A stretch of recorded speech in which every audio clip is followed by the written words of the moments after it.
Shalom, bersambung kembali di part yang kedua, di mana mengalir dalam hati ini. Rohnya mengatakan, semakin kalian mencari wajahku, semakin kalian terhubung denganku, semakin kalian mencari wajahku, semakin kalian mengetahui bahwasanya aku cemburu. Rohku cemburu, semakin cemburu dengan anak-anakku. Oleh karena itu anak-anakku yang aku kasihi, katanya, datanglah kepadaku dengan sepenuh hatimu, dengan seluruh jiwa ragamu, dengan segenap rindumu. Penuhilah dirimu dengan jubah kekudusan. Perlengkapilah diri kalian dengan seluruh perlengkapan senjata yang telah kupersiapkan di dalam Efesus 6 ayat 10 hingga 18 itu. Karena hari-hari ini adalah hari-hari yang jahat. Pekah-pekahkanlah rohmu. Milikilah hikmat ilahi. Aktifkanlah kepekaan roh tahap yang tinggi. Karena bila-bila waktu sahaja, bahkan sedang berlaku pada saat ini, si jahat itu sedang meluncurkan penyakit sampar itu tanpa kalian sadari. Oleh karena itu berdoa dan berjaga-jagalah, tidak kira waktu petang, siang, malam. Naikkanlah mazmur puji-pujian, bangunlah tembok-tembok puji-pujian di dalam kehidupan kalian. Dan milikilah hati yang senantiasa berjaga-jaga dan berdoa. Seperti mana firman-Ku mengatakan di dalam Lukas 10 ayat 3, katanya, pergilah, sesungguhnya aku mengutus kamu seperti anak domba ke tengah-tengah serigala. Oleh karena itu, hendaklah kalian cerdik seperti ular dan tulus seperti merpati. Firman-Nya terdapat di dalam Matius 10 ayat 16. Bapak Ibu yang saya kasih dalam Tuhan, demikianlah rohnya berbicara dalam hati ini. Ketika saya lagi membersih-bersih rumah sebentar tadi dan berbicara kepada Tuhan, saya menangis di dalam hati dan mengatakan, Tuhan, bagaimana lagi harus kami mau berbicara dan menyampaikan isi hatimu kepada dunia yang gelap ini. Apabila Engkau mengatakan waktumu semakin dipersingkat, tapi manusia semakin bebal, buta, tuli dan telanjang, dan tidak mau memperhatikannya. Tapi Tuhan mengatakan bahwasanya orang-orang yang dikasihinya tidak akan dipermalukan. Dia akan turun tangan membela, dan ia akan memperlihatkan murka-murkanya yang sedang berjalan saat ini. Anak-anak Tuhan, anak-anak dunia yang mengaku sebagai anak-anak Tuhan, yang merasa baik-baik sahaja, yang merasa kesusahan besar itu belum lagi berlaku atas muka bumi ini. Karena apa? Karena telah menjadi warga dunia ini. Karena telah mengikuti dunia ini, maka kalian masih mendapat perbekalan uang yang secukupnya, masih bisa membeli dan menjual, masih dapat pergi membeli, seperti mana perumpamaan 5 gadis bodoh dengan 5 gadis bijaksana itu. 5 yang bodoh itu mengikuti arus dunia, mereka masih boleh membeli dan menjual. Mereka masih berada di pasaran dunia dan mereka merasa dunia ini baik-baik sahaja. Tetapi ketika mereka mau berbalik kepada Tuhan dan pintu telah ditutup, di sanalah mereka mengetahui minyak yang mereka miliki di dalam buli-buli itu, yang telah kehabisan itu, tidak dapat menanti kedatangan Tuhan Yesus Kristus, bahwa sesungguhnya dunia selama ini mengimani kedatangannya hanya di awan-awan. Itu yang dimengerti oleh akal logika manusia, rapture di awan-awan. Tapi sesungguhnya dia datang, dia sendiri datang ke dalam dunia ini bersama dengan ketiga pribadi, bersama dengan para malaikatnya. Dan dia menyuruh tampil para saksi syurganya pada ketika ini yang dipanggil sebagai sahabat-sahabatnya, para rasul, para nabi, para malaikatnya yang mengambil tubuh casing umat manusia, para mempelainya yang sedang berkuar-kuar saat ini bersama dengan mempelai ilahinya Bunda Fei yang ditolak oleh dunia.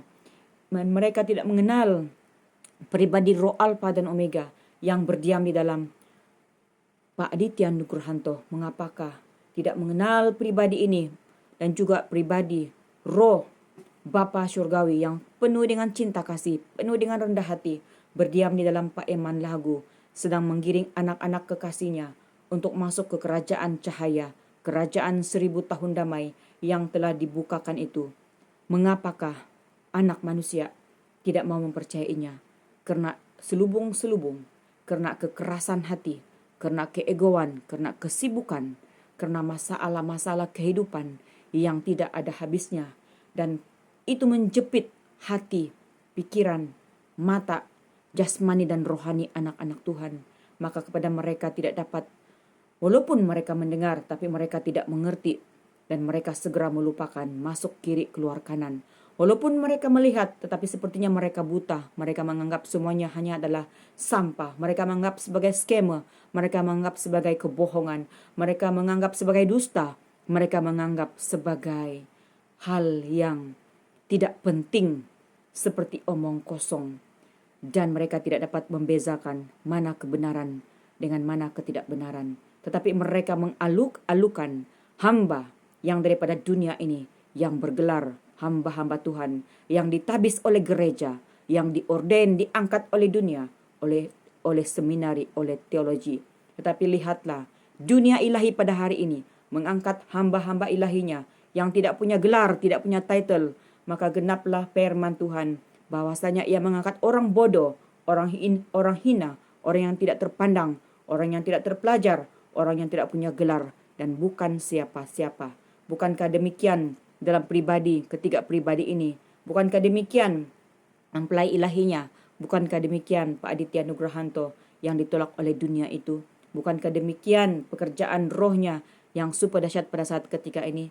Jika kalian masih mau melihat kepada golongan bijak pandai yang dipenuhi dengan hikmat dunia, yang bergelar, yang kalian gelar sebagai hamba-hamba Tuhan, keluaran daripada gereja-gereja Tuhan, berbagai denominasi gereja yang diagung-agungkan dengan gedung gereja yang besar itu, maka kalian akan bertemu, dijebakkan, disodorkan dengan tanda binatang, disuruh minta untuk menerima tanda binatang seterusnya, berdos-dos bagi melayakkan kalian untuk datang ke gedung itu dengan alasan beribadah, menyembah.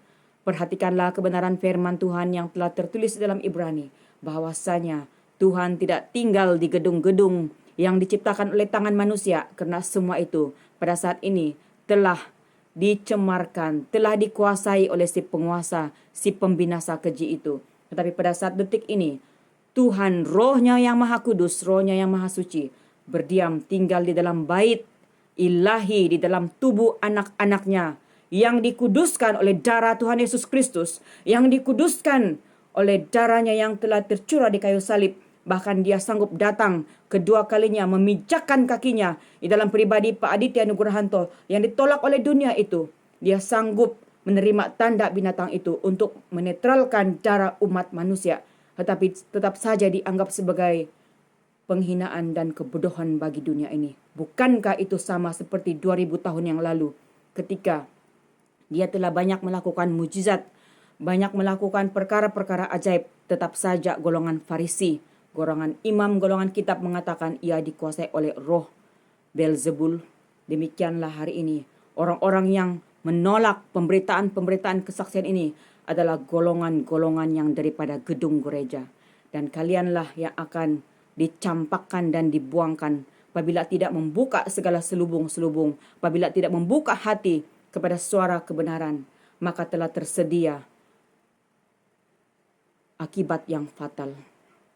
Sebelum pintu itu tertutup, pintu belas kasihan, masa-masa yang ada ini bukanlah masa-masa yang baik Bapak Ibu, tapi masa-masa ini adalah panggilan kasihnya, belas kasihannya.